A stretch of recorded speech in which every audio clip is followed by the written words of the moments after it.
Good afternoon friends, সবাই নিশ্চয়ই খুব ভালো আছো। আমি ভিডিওতে চলে যাচ্ছি। দেখো, বজরংবলী টেম্পল।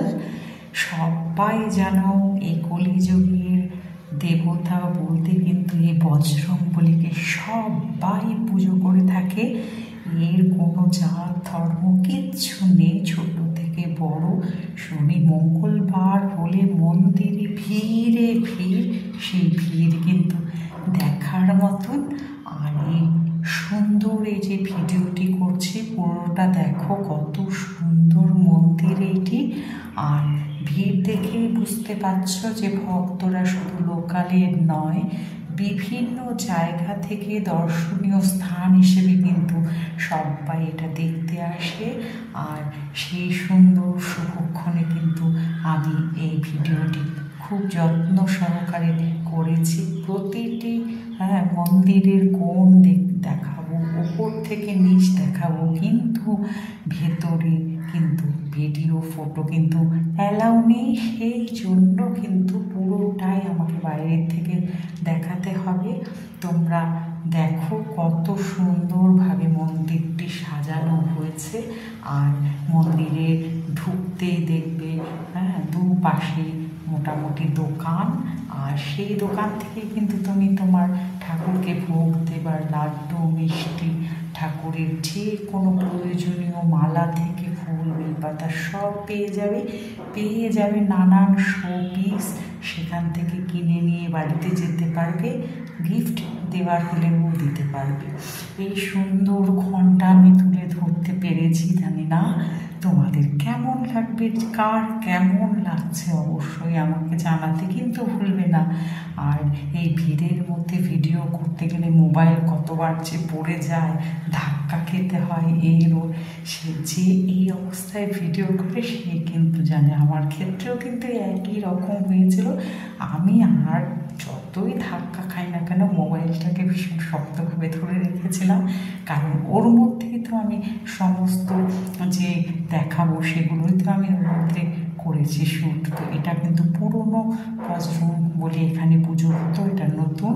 তো বালাজি শিব মন্দিরও বলা হয়। দেখো, এখানে মহাদেবকেও পুজো করা হয়। আর ভক্তদের ভিড়, ভক্তরা যখনই আসেন মহাদেবকেও পুজো করেন, বজরংবলীকেও পুজো করেন। সন্ধেবেলার আরতি দেখার মতন। তারপর রাত 8টার পরে কিন্তু ঠাকুর শয়ন হয়ে যায়। সকাল থেকে রাত 8টা পর্যন্ত মন্দির দর্শনের জন্য প্রচুর ভিড়। তোমরা জুতো জোড়া দেখে বুঝতে পারছো যে ভেতরে কত মানুষ প্রবেশ করেছে। কিন্তু বন্ধুরা, ভেতরের কোনো ফটো কিন্তু কেউ নিতে পারবে না, সাক্ষাৎ দর্শন করতে হবে ভেতরে গিয়ে, তাছাড়া উপায় নেই।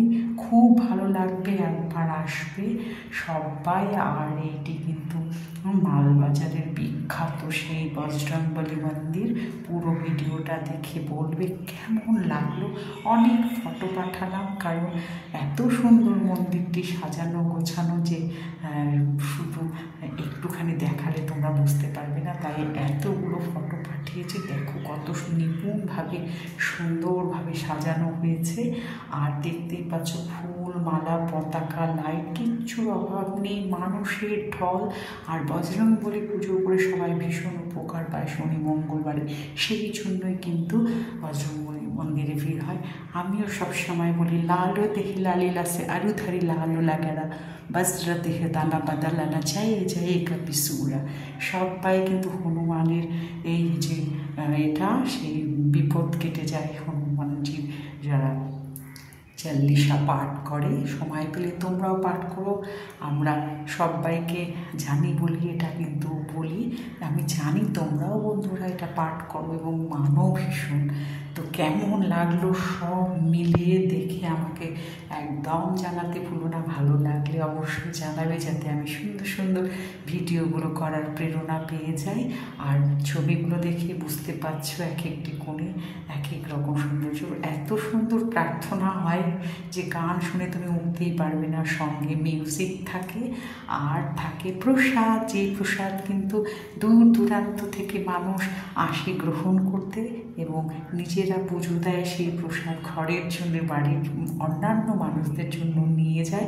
সব রকম ব্যবস্থা এখানে রয়েছে। দর্শন করলে তোমাদের ভীষণ ভালো লাগবে বন্ধুরা, যদি পারো নিশ্চয়ই আসবে, ঘুরে যাবে। আর এই যে সব মূর্তিগুলো, এগুলো কিন্তু বাইরের দিক থেকেই তোলা, কারণ প্রথমেই বলেছি ভেতরে কিন্তু প্রবেশ নিষেধ, মানে ফটো ক্যামেরা নিয়ে। এমনি তুমি যাও, মোবাইল সাথে থাকলেও কোনো ব্যাপার না, তবে হ্যাঁ লেদার্সের ব্যাগ, বেল্ট, পার্স বা লেদার্সের কোনো জিনিস কিন্তু ভেতরে অ্যালাউ করে না, সেগুলো না পরে এলেই ভালো। আর যদিও বা পরে আসো কোনো অসুবিধা নেই, অফিস ঘরে জমা দিতে হয়। তো ভিডিওটি কেমন লাগলো অবশ্যই জানিও। টাটা।